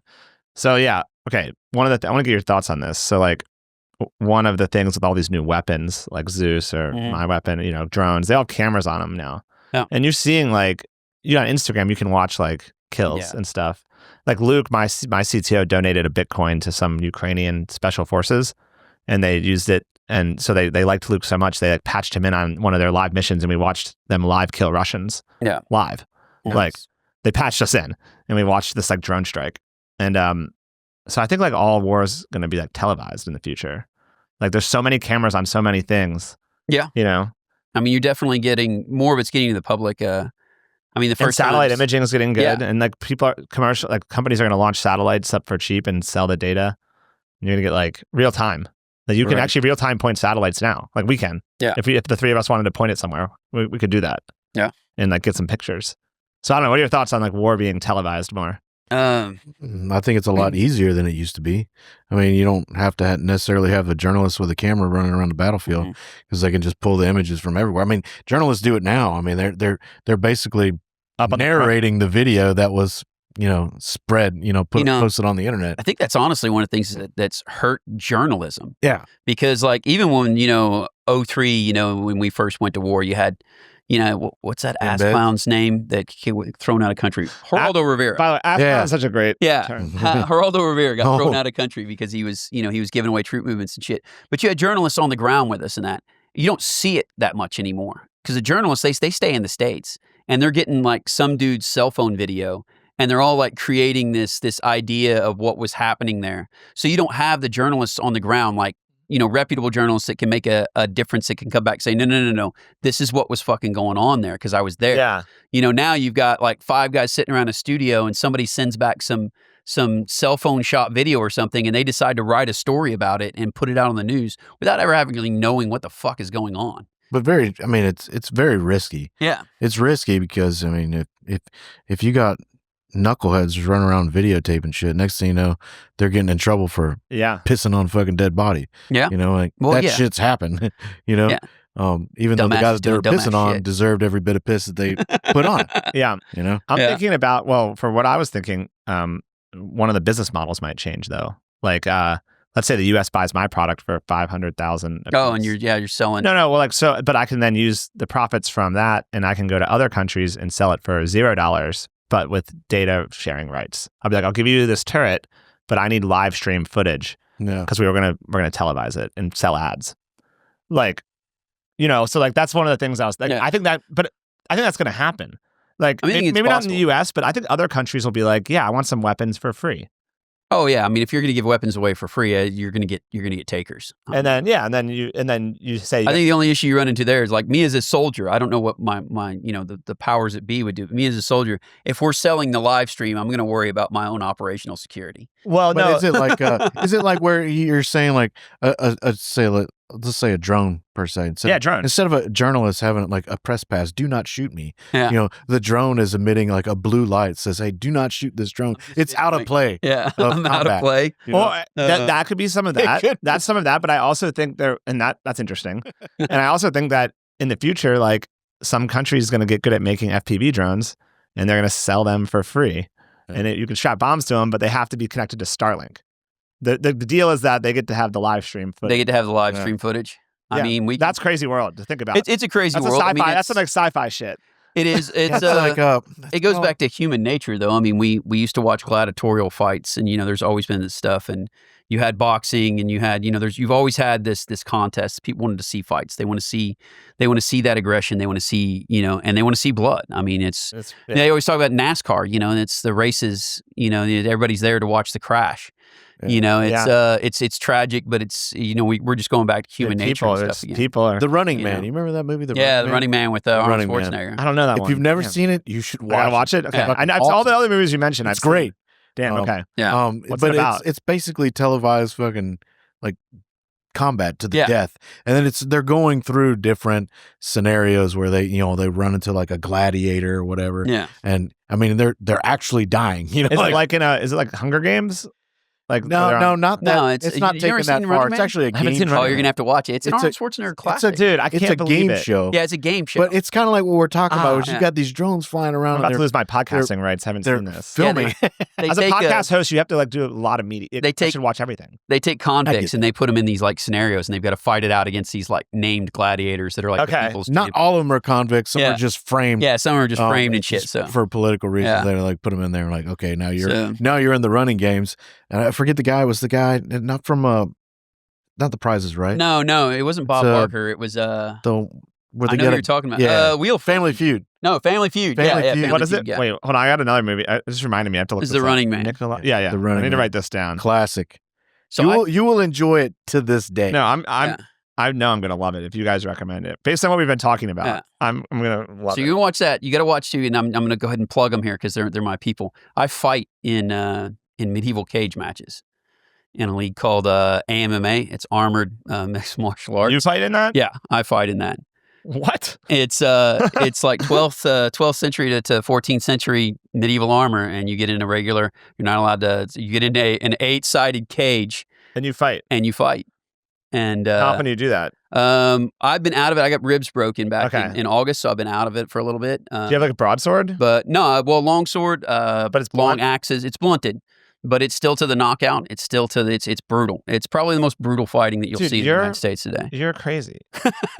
It's pretty wild. It is. Do going back to no. Okay, good. It's going back. I never even heard of it until I met. When you were talking about did you like combat or do you fight and everything else? So it's.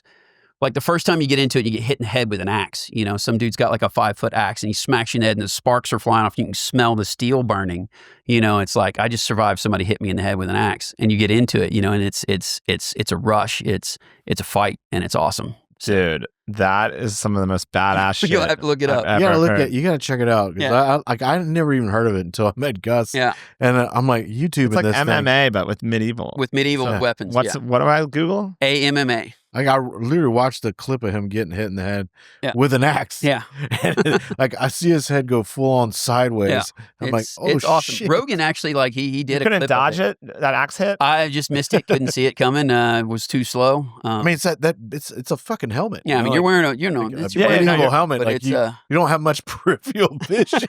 It's pretty awesome. Like I said, especially when you're there and you can hear the swords and the axes ringing off of each other, and that it's a pretty badass sport. So yeah, that sounds so. It's fun. The tournament style sport's called Boo Hurt.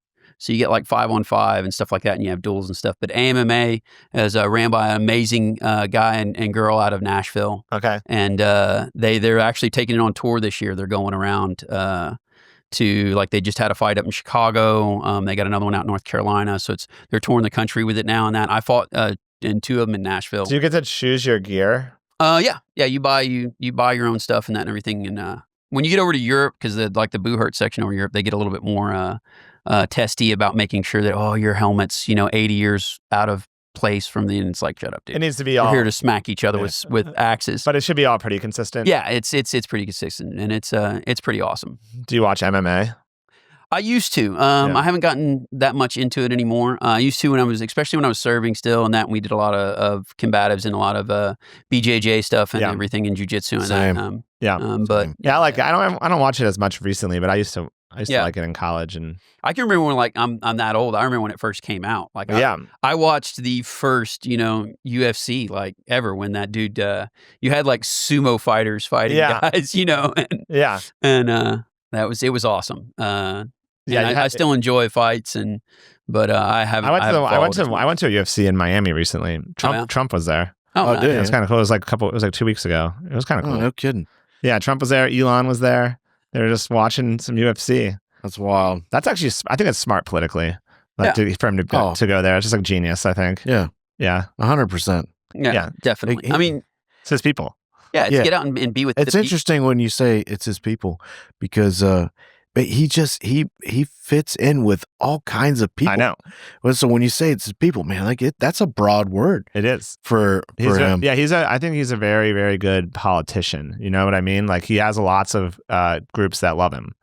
Right. That's and the job of a politician is to make lots of groups love you. Right. More than the other politicians. He does it very well. He does it very well. He doesn't just dismiss somebody because they're, I don't know, a truck driver. I mean, and he knows something about truck driving. He'll say hey, I know a guy, or whatever. But I've whatever, but somehow he's relating to the masses. Yeah, I knew he was going to win again. Yeah, I knew. It was. I wasn't for sure. I mean, I was pulling for him, but I was I wasn't for sure. No, you know how I knew is I was I forget, I was in Tampa or Miami. I can't remember where, a month before the election or 2 months. And I was talking to some girl, a Gen Z girl. And she was I'm not voting for Kamala because she's not a baddie. And I was okay, this is over. Because I was if you can't get the woman vote, not a baddie. That was enough heuristic I needed to be it's over. I mean, there was a lot of, there was just a lot of false, whatever. And there was just a lot of bullshit out there. So in my mind, I was man, I'm pulling for him, but at the end of the day, I'm preparing mentally for the worst. So I was I can only imagine 4 years. So back in Nashville, I own a landscaping supply company, me and my wife. It's my wife's business. She started it, so she's amazing. But so one of the reasons I judge it, so 2016, the whole east side of Nashville is really San Francisco blue. Yeah. So in 2016, I knew he had a shot because I started seeing Trump signs in the yards in this area. They shouldn't be. And then when he lost to Biden, it was the same thing. I was outside of Nashville, out in Dixon and Cheatham counties and these areas that are just the hills of Tennessee, and I was seeing Biden signs in the front yards of people, and it's this is not good. Yeah, you have a good barometer there. Yeah, you have a good barometer. Yeah. And so it's kind of the same thing this last time. You just didn't see as much, even with the amount of money that they were spending, on the Kamala side, you didn't see as much propagation in areas that should have been solid blue. What's the military? It's 60-40 Republican Democrat. Yeah, military's always been more conservative. Yeah, it's always generally 65-30 5 maybe. Especially when you get into the combat arms sides of the military. So like when you get into the military is like 2 militaries. Yeah. And I'm not in any way, shape, or form taking away from just the how it people is. from Yeah, soft it's just how skills it and that. is. But you get the guys that are in the infantry and the armor, artillery, combat engineers, SF goes like that. They're probably, I would bet that they're probably what, 80-20?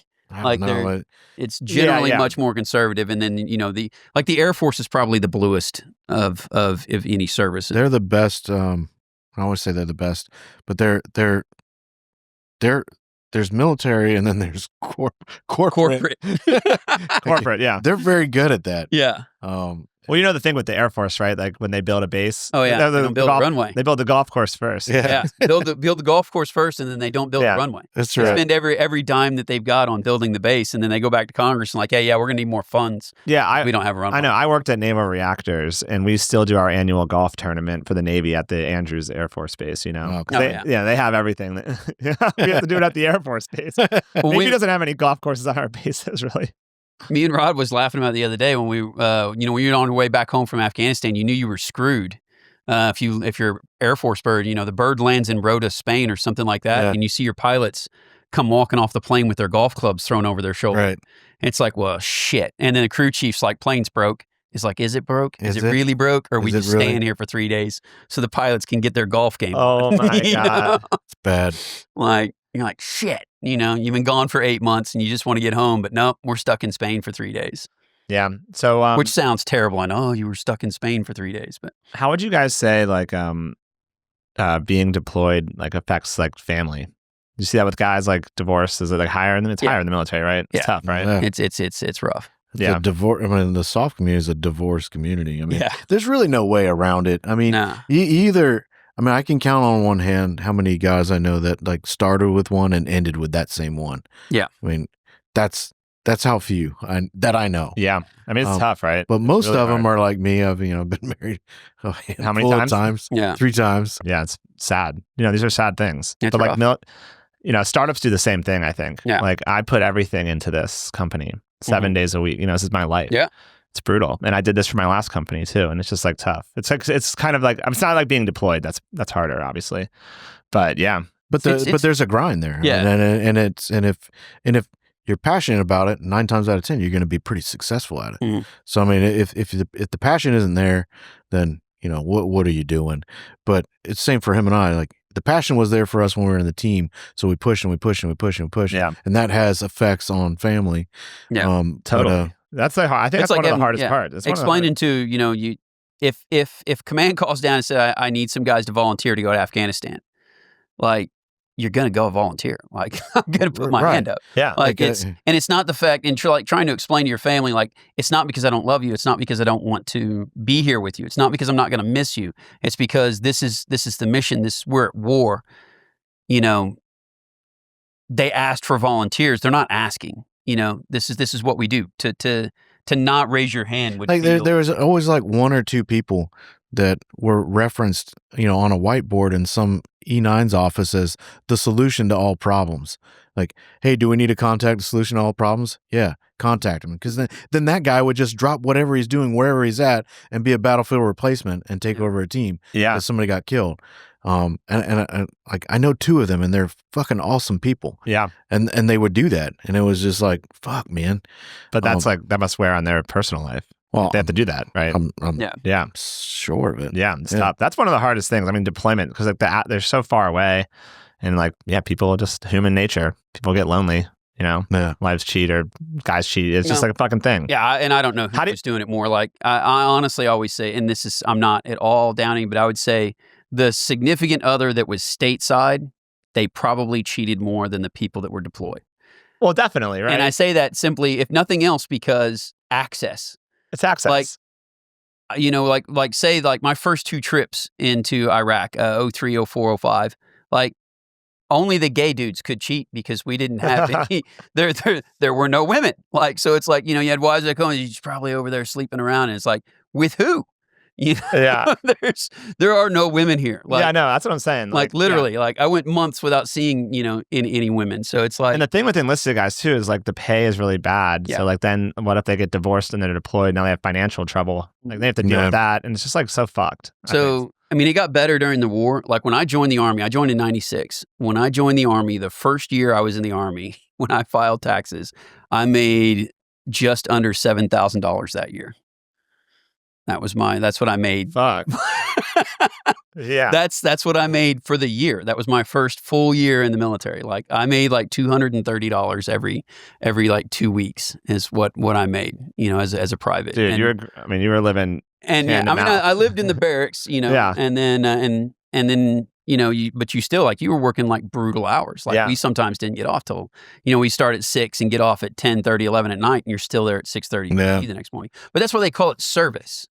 That's one thing that I think people forget. People start thinking, I don't get paid enough for this, or I don't get enough recognition for this. And it's like, dude, that's why they call it the service. Like you're doing this as a service to your country.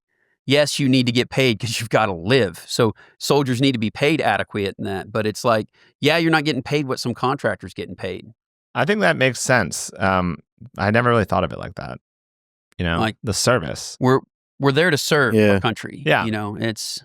But you guys are like real war heroes who have served. I don't know, like a hero thing. Well, like heroes is the wrong word, but like you guys have fucking served. Yeah, we fought it out. Well, my exit from the Marine Corps was not good. When I say not good, I mean, I got an honorable discharge, but I got out sooner than I wanted to.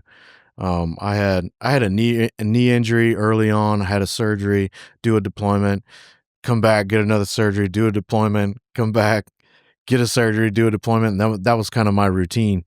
And then in mid 2011, they were like, hey, you've had a lot of surgeries. You need to go on a med board. And I was like, what the fuck is a med board? I came in 96, same as Gus. Yeah. So I'm like, what the fuck is a med board? And I'd heard of them. And I was like, oh, okay, whatever. And, I'll go and get evaluated and I'll beat it and I'll get back on. Yeah. And my intent was to get back onto another team out at second and rotate with my best friend, who we'd pretty much done just about every deployment thus far from the Iraq invasion, Afghanistan. So it's like, oh man. So it was just in my mind, like, okay, naturally this is where I'm going to go. But now it's like you go on a med board and it's like, there's only one solution, and that's like they get you out. So by 2013, I had appealed like, hey, I'm not trying to get medically retired here, guys. I'm trying to fucking retire.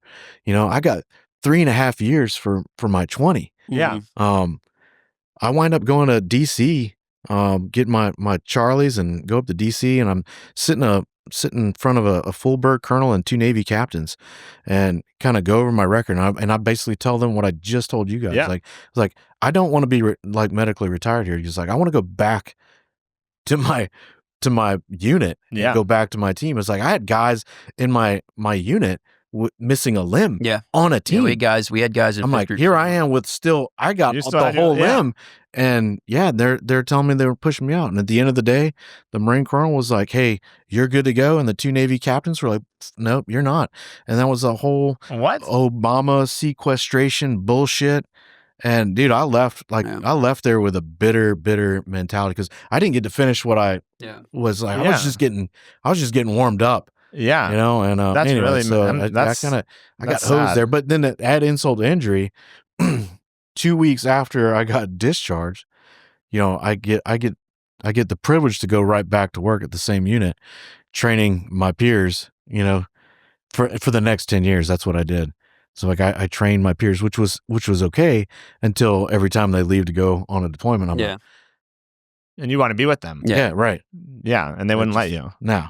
That's really that's one of those like fucked up things where you have guys that are super assessed and selected, dedicated, and want to continue service. The Army is good about that. Yeah, they're good about guys that are injured, like keeping them in play. Yeah, they found a place of it.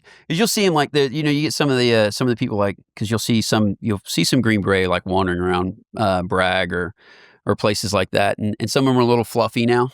And a lot of the time, especially back during the war and that, a lot of times those guys had like multiple injuries. Like they hadn't gotten fat because they were lazy, pieces of shit or anything. They'd gotten fluffy because they've been blown up half a dozen times. Their leg doesn't work right. Their back's fucked up.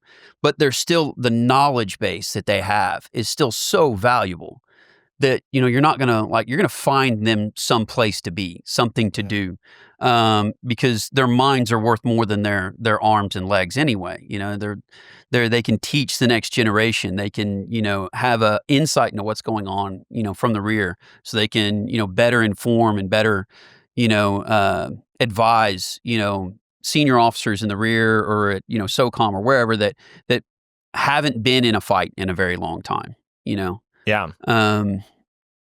And so, yeah, I mean, I'm glad that you thought we did a better job at it. You guys, I don't know. have historically done a better job. I was in Pensacola getting knee surgeries. I think it was 1, 2, 3 surgeries in a 6-month span. And there were guys down there from SF, some SEALs were there, some Rangers, and they were all fucked up from something. Yeah. Whether it's training, combat, 9 times out of 10 it was combat, but the guys had been going there for a while. I would have gotten discharged earlier if I hadn't said. I contacted the Soft Care Coalition. She was a fucking awesome lady, and she hooked me up. It was before they were gonna bounce me out, she's like, "Hey, I'm gonna send you this place in Pensacola," which the Pensacola paid for it. TRICARE would pay for the small part that they would pick up. Yeah. But these, fancy doctors that all they do is operate pretty much on sports athletes, NFL, that's awesome. NCAA, so it's called the Andrews Institute. It was phenomenal. Phenomenal. I mean, absolutely phenomenal. To even have that set up over there. But I went there, had my surgeries done, and then shortly after that, it's like, hey, you're gonna go on this med board. I'm like, man, anyways. I go on bitter about it. No, honestly, it should be. You should be, and there should be a way to appeal that shit. I did. I appealed it 3 times. The third time I had to go to Washington Naval Yard, and and that's when I got shot down. But but they make it such a lengthy. It's a pain in the ass to do. But they're just trying to downsize the military, you think? They were. So this was in 13, so it was June of 13. They had already I forget what it's called, but it was during sequestration. It was like, we got a gunnery sergeant, he's 16 and a half years in. It's like, let's medically discharge and not even get retired. Yeah. Let's just medically discharge. Yeah. And then we'll turn around and hire him back doing the same thing that he was doing minus the deploying, Yeah. And I'm still running up and down ranges. Yeah, and so they can downsize and not have the retirement, I guess, right? Yeah. It's a classic. But meanwhile, I would sit next to, while I was going through this med board process, I would sit next to other active duty service members who were getting medically retired at 3 years because a fucking mortar landed a mile from their position. And so they had PTSD so bad that they're getting fucking medically retired. Do they actually have PTSD?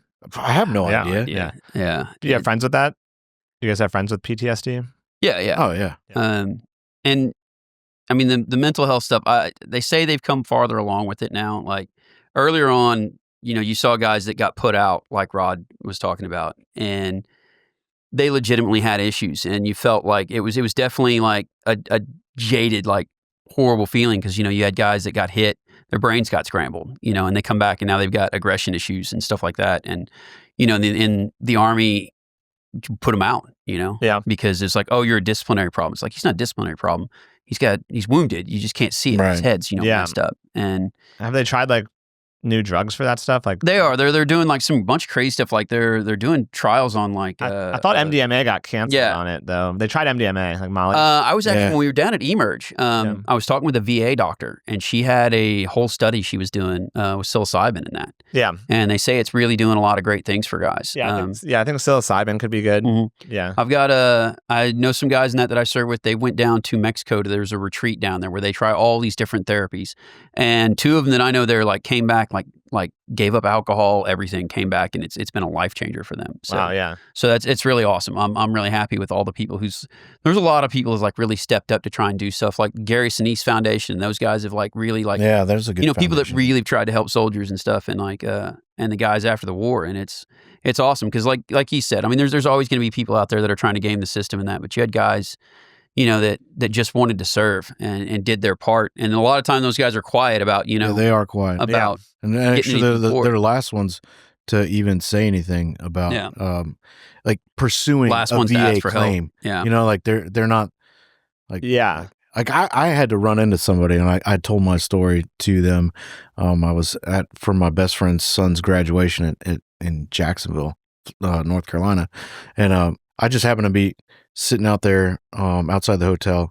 I used to smoke a tobacco pipe, and he was smoking a cigar, and neither one of us was saying anything to each other. And he was just like, 2 minutes goes by of silence. And he's like, I appreciate you not saying anything. I was like, why is that? And he's like, because there was a lady here who would not shut the fuck up the entire time. Anyways, long story short, he wound up being with a case officer for Wounded Warrior Project and set me up with somebody. And he was like, dude, you should really go and get evaluated. Yeah. We got so used to lying though. Like, we did. You came home like the fastest way to get pulled from your team or, get pulled out of the fight was to say you had an issue.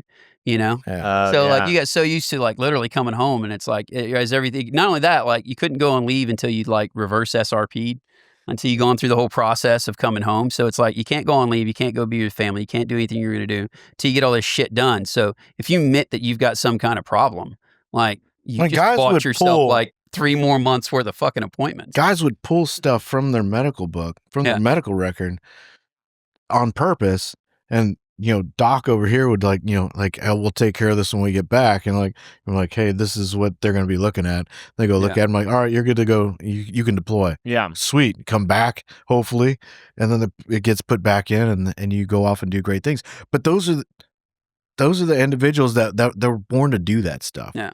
Like you're going to do whatever it takes to do what it is that you're passionate about. I don't know about. if you had it in the Marine Corps. We had like a Army One Source or some shit like that. I came back because one of the docs was able to get me. I could go see somebody without anybody knowing about it. Like it wasn't through TRICARE. 100%. So I go off base and see somebody without having to bring it up to anybody. Because it's a death knell. The first time, back then, like I said, I don't know what's going on now, anything else, but back then, like if you admitted you had an issue, you might as well signed your days on the team over. So man, I didn't realize this. This is interesting. Going into it, 9/11 and post 9/11, going into it, definitely nobody was saying a damn thing, nothing. And then I don't know. I don't even know what it's like now, but I know it started to hey, it's okay, you could come out, and everybody's like, fuck no. Yeah, fuck you. Yeah, that was the frustrating part too. You got literally on like posters and shit in the Army, trying to draw us out, boys. And the posters would be like, oh no, it's okay, don't stigmatism, there's gonna be no adverse reaction, and it's like. You don't trust it. You're not just not trusting, like we had seen it happen. Like, dude, I've seen like 3 dudes come out with issues and the fucking first thing happens, they're pulled from their teams, the only people who care about them in the world. Yeah. So like especially when you're deploying like that, like we deployed every fucking year. Yeah. Like you were home, so you'd come home and you'd be home for like 6 months. And in that 6 months time, you got to do your refit from coming home. Right. You've got to do your leave time or whatever. You've got to get in some kind of school while you're in the rear, whether it's like sniper school or some lame like hazmat school or whatever. Yeah. You got to get in some kind of school, and then you've got to get all your train ups for your next deployment in, all in that little time that you got left. And so like you shut out the world. The only people that really like you're living with is your like immediate family and your teammates. Yeah. So your teammates are the only people on earth that you actually feel like gives a shit about you. And so the first thing that happens if you have an issue is they pull you out of, your circle of trust, so to speak. Right. And it's like I said, I don't know what's going on now. I hear that it's a lot better and everything else. But back in the day, even though they were all like trying to say, oh, nothing's going to happen. Yeah. So you're saying they should normalize. Yeah. They need to normalize like, I think they have. Yeah. I think they've gone. Tell you with 100%. I don't want to discourage anybody from fucking seeking help. So please, God, no, we're not doing that here. You're not doing that. You're talking about what happened. But yeah, that was 100%. I didn't realize. I had no idea this was in the culture. Really, like I didn't realize that. That's interesting for the listeners. I don't think a lot of people know. You didn't want to lose your clearance. No, you didn't want to lose your clearance real fast. You didn't want to get pulled from your team, and you didn't want to lose your team. Yeah, those are the 2 most important. That's how they kept us in line. Like we did a lot of fucked up shit because they needed us, and we did a lot of crazy shit, and that was the one punishment. There's 2 punishments in SF they could get you with. They could pull you from your team, or they could take your tab. Yeah, and that's the only thing you gave a shit about in the world. Like you don't pull me from my team and don't take my tab. Yeah. What was your favorite place to deploy? Lebanon. Lebanon. Yeah. said it definitively. Oh, why? Because Lebanon, the food is amazing. Like Lebanese food is good. I felt bad when I was in Lebanon on the taxpayers' dime, because we were there. We'd be training the Lebanese or doing whatever they had us doing there and that. But I mean, you could go downtown and eat in the restaurants that were absolutely amazing. The beaches were amazing. I'm a history nut, so I got to go see crusading castles and stuff like that. The people were amazing. Like the Crusades? Yeah. Nice. Mm-hmm. So like the people were amazing. Like I loved Lebanon. Lebanon was absolutely awesome. Jordan was pretty awesome too. Got to go down to Petra and stuff like that. When you were there for training troops? Yeah, we were there for training and like Jordan, we do a lot of like joint competitions with other countries. So like all European soft would come down and everything else, and you'd have these big like sniper competitions and all this crazy stuff. So it was fun. They have that big facility there too. Yeah, Kasadik. Yeah, Kasadik. It's really awesome training facility. So what about you? Lebanon? No, not for me. What was the question? Favorite again? deployment. Yeah, favorite place. Favorite place to deploy. Well, I would say my favorite place to deploy actually was on a ship. So I'm like, you're going port to port. Yeah, because so port to port, like those are good. some good. The last one that I can remember is what are those, like the Marine Expeditionary, like the MEU? Yeah. I know some. We did the Med, so the Med was awesome. The Med, yeah, the Med was great, and I had a Med float compared to a Westpac, so I've done both. So I've got I think it's about 2.5 years at sea total, but yeah, the Med was just unbelievable. I mean, it's beautiful. It's a beautiful place. Beautiful, but so is Southeast So what happens Asia. when you pull up to a port? You get to like get some time? Yeah, you cause some trouble? Yes, that too. I mean, I know on the way back from the invasion, we flew back onto a ship and we stopped in Lisbon, Portugal, and good God, the amount of trouble. I mean, like shore patrol, like, I mean, you were in the Navy, like shore patrol, patrolling this bridge that connects, I can't remember what island to the main, it's like San Marcos or something, to Lisbon. And, we had guys like, getting questioned about their state of soberness. Oh yeah. And jumping off the bridge, hitting a chief in the face and then jumping off the bridge and then swimming to shore, like shooting the inlet, swimming to shore, coming up on beach. And we're all just like on the beachhead, like we're all sitting there in lawn chairs, like, and he's like, dude, I need a beer. I'm parched. Oh my God. What happened? He's like, I punched the chief. I jumped off the bridge, shot the inlet, and now I'm here. Like, pull up a chair, brother. Pull up a chair. What? Fucking great. So like, there's like, they break curfew all the time, right? Like, yeah. Well, we were able to stay out overnight. Well, we had hotels, so okay, cool. Unless you had a watch, like, or unless you're like or like lower in like E1. Yeah, we weren't. E2, E3. No, you're right. Yeah. So we. That, and they were just like, hey, these guys just got finished doing the Iraq invasion. Like, we're just going to let's let them happen. So what we did, we were strategic about it. We picked a place furthest away from the ship. But there was a big bridge that separated. Yeah, so like, that's a good hey, plan. if we're going to cause trouble, we'll do it over here, far away from outside of the shore patrols. And this was like, you just said like this, you were coming back from invasion. Yeah, we're coming back. Yeah. Yeah, it was awesome. So that would have been a good time. It was a good time. Celebrating living. Yes. Yeah. Coming back and going over. Like the parties that got thrown when you came home and the parties that got thrown before you were going over were fucking epic. Yeah. Especially when we were younger. By the time, like got late in the years, it was just the grind, A lot of guys, especially the ones that have been in it since the beginning, you got really fucking jaded. Yeah. And because you were going back over to play whack-a-mole again, Mm-hmm. And you just feel like the mission was never accomplished. It wasn't just not accomplished. We weren't being allowed to fight, Yeah. Like, especially like, because we, in SF and I'm Raiders and that, everybody's into history and, everything, what we've done before and learned from it and everything else and that. And then we watched in Afghanistan, we were being forced to refight Vietnam all over again. You got fucking the Taliban like sitting their ass across the border in Pakistan where we can't touch them. They come back every spring. We stomp the fucking shit out of them, send them asses back across the border to Pakistan again. and wait for them to come back next year because they're just going to go over there and regroup. So just like pointless. Anyway, yeah, it's just whack-a-mole. And you're like, oh, we took out this Taliban district commander. And it's like, yeah, he was a fucking dumbass private like 3 weeks ago, but we killed the 6 guys ahead of him in the chain of command. So now he's the fucking commander, And it's like, did we accomplish anything? No, some dipshit below him got fucking promoted. Yeah. And it was just like... Whack-a-mole's the right good analogy. Yeah, and that's what it was. It was just like whack-a-mole. Like, please God, let us never try and fight a war like that again because it's just stupid. But it looks good on paper, you know? You got some commander up higher that's like, oh, we took out these many, high priority targets and we conducted this many operations and it looks great on an OER. Oh, yeah. But does it actually do anything to secure ground? Does it do anything to accomplish the mission? Yeah, where are we fighting now, really? Yeah. Like, you've still got guys doing some shit in Syria, I think, and we have Iraq like special forces stuff. Yeah, I don't think there's any like conventional forces. But there's nothing going on right now, right? Yeah. No, I don't think we're fighting any like wars. So what do people do like on the army for deployment? Train. But you don't go on these deployments. Well, you still got deployments, but like in SF, we still go do a lot of training with other countries. Okay, so you're going on the 6 month deployments. Yeah, they are, right.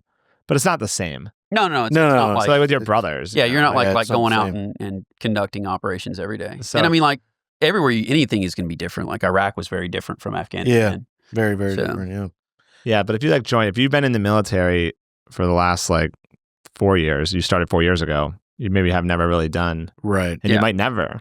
Yeah. Yeah, you may never. I don't think so. I think they're going to be doing I think there's going to be stuff. I think the lull is going to be a lot shorter than it was between, say, Vietnam and, I guess we say the Gulf War, but. And they'll weed people out again. That's how like when we came in, like you had guys that were left over from the Gulf War. Yeah. That had been in, but that was Gulf War, Panama, some Somali guys running around, stuff like Grenada. Grenada. Forget about Grenada, brother. Yeah, let me tell you about Grenada. Oh, is that like a place that wasn't that? Was it not? It's like back in the old army. They were talking it up like as big. Yeah. No, I take it from. It's I'm not shitting on any prior vet. I am. It's from Grenada. That's from a movie. Which it's movie? anger management. Oh yeah. He's I can't remember his name, but he's also the Spanish bowler in the Big Lebowski. Oh, you know what I'm talking about? Yeah, I know what you're talking the about. Jesus. Yeah, the Jesus. Oh, dude, John Turturro. Yeah, John Turturro. That guy is so good. Yeah, he is really good. He's in Rounders. Yes. Knick. Yeah. He's like, yeah. Great movie. He's like, Rounders, great movie. Yeah, he's like, I don't play for the thrill of fucking victory. I play for money. My family eats. That was a fucking good movie. Dude, he's so good. Those are some movies. But yeah, he says that. My family eats. He says it in anger management. He's like talking. He's like, we've seen a lot of shit out there, man. There's a lot of shit in Adam Sandler system. He's like, oh man, is it Vietnam? He's like, no. Grenada. It was great. Yeah. It's a good line. Yeah, John Turturro is like really good. Like he's a really good like method actor, like a very good like character in a lot of stuff. I think isn't he in like Saving Private Ryan too? Oh no, that's I'm thinking of the other guy, the sniper. Who's the sniper? Oh, he's good. He's the kid with the ears. Yeah, he's in Knock Around Guys. That's a movie. Yeah, he's really good in that too. Barry Pepper. Yeah. Barry Pepper. He's like, you get, me and this rifle anywhere within whatever. Adolf Hitler, pack your bags. War's over, boys. War's over, boys. No, I mean, well, that was Hitler's birthday yesterday on Easter. Oh, yeah? Yeah, Hitler's birthday and 420. I feel like we should be smoking a joint right now. That's my son's birthday. Yeah, and Hitler. It's funny. Nice. I watched Saving Private Ryan in Germany in a military theater. And like it was wild because that scene where the guy's on the stairs and he like lets his boy die upstairs and the German guy comes back down. Like even though everybody knew it was a movie, if that actor had been in the theater at that time, he would have got their shit kicked out of him. Yeah. Like there was that much rage going on in the theater when that shit happened. It was wild. Like people just like losing their shit that he let his boy down like that. Oh my God.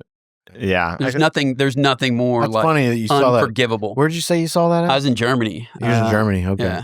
Yeah, I was in Hawaii. I was in Pearl Harbor when I watched Saving Private Ryan. And there was a bunch of vets in there in uniform. Mm-hmm. Yeah, it was impressive. That movie, I mean, the opening scene, D-Day. Oh yeah, that was crazy. It was crazy. Well done. Man, that's what led to Band of Brothers. Yeah, Band of Brothers was amazing. The Pacific. Yeah. And Yeah, the Brothers Masters are there. Like, Band of Brothers is still. I've just rewatched it recently. Yeah. it's great. I mean, yeah, I love that guy, Good. the red hair guy, Damian Lewis or whatever. Yeah. He's in Homeland. Yeah, he's in Homeland. Yeah. Yeah. He's really good. Mhm. Yeah, another good. Have you guys seen I don't know, on Netflix? Have you seen Shot Caller? Mm-mm. With the Jamie, you were talking Game of Thrones earlier. Jamie Lannister, Yeah. like Nikolai Coster-Waldau, that guy. He plays this. You guys got to watch this movie. It is the most badass movie on Netflix. He was in a drunk driving accident, and he gets like manslaughter, and is like for killing his best friend. So he has to go to jail. Oh And shit. he's like, while he's in jail, like he gets forced to join a gang to survive. And it's fucking the most intense movie ever, bro. Right. I like, it's so good. It's an Need to hour check and it out. Shot Caller, and it's Jamie Lannister. I hate to do this to you guys, Yeah. but I've got to go. Oh piss. yeah, no, we gotta go. Yeah, we crushed it. This is actually a perfect way to All end right. it. Yeah, Perfect I said I got to piss or I'm gonna Gus. piss myself. No, that's right. Let's do it here. Gus and Rod, God. Yeah. That's right. It's been a fucking amazing It's episode. been awesome. I It's love been it. awesome. Yeah. Thank you. And we'll do it again. Yeah. Absolutely. We have to do it again. We could have gone for another 2 hours. I know, right? Yeah.